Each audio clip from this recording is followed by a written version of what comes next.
World War III, Trump will take North Korea's nukes.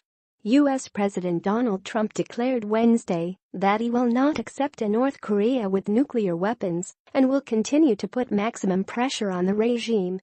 Trump returned from a 12-day Asia trip Tuesday and made the remark in a televised statement that detailed the purported successes of his tour. "I called on every nation, including China and Russia, to unite in isolating the North Korean regime, cutting off all ties of trade and commerce until it stops its dangerous provocation," he said of his speech before South Korea's National Assembly last week. "We have to denuclearize North Korea." Trump also said he used the speech to speak the truth about the North Korean regime's evil crimes. "And I made clear that we will not allow this twisted dictatorship to hold the world hostage to nuclear blackmail," he said, speaking from the White House. While in Seoul on November 7 and 8, Trump also visited Camp Humphreys, a major U.S. military base south of Seoul, before holding summit talks with President Moon Jae-in. On the base, he said, "I discussed with the U.S. and South Korean military leaders both military options and readiness to respond to North Korean provocation or offensive actions." Trump did not elaborate on the discussions, but appeared to give credit to Seoul for almost entirely funding the construction of the base.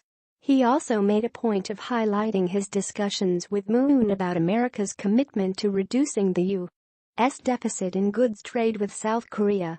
"At my discretion and direction, we are currently renegotiating the disastrous U.S.-Korea trade agreement signed under the previous administration," he said. "It has been a disaster for the United States." He boasted that 42 South Korean companies announced plans last week to invest in U.S. projects worth more than $17 billion, while 24 firms announced plans to buy $58 billion in American goods and services. The United States welcomed the decision of President Moon to remove the payload restrictions on missiles to combat the North Korean threat. Trump added, "And together, we reaffirmed our commitment to a campaign of maximum pressure." From Seoul, Trump traveled to Beijing for talks with Chinese President Xi Jinping, whom he has praised of late for helping put pressure on Pyongyang. President Xi recognizes that a nuclear North Korea is a grave threat to China, Trump said. "And we agreed that we would not accept a so-called freeze-for-freeze agreement like those that have consistently failed in the past." It was a reference to Beijing's proposal that North Korea halt its missile and nuclear programs in exchange for a suspension of South Korea's military drills. President Xi pledged to faithfully implement United Nations Security Council resolutions on North Korea and to use his great economic influence over the regime to achieve our common goal of a denuclearized Korean peninsula. Trump said, "We made that time is running out, and we made it clear.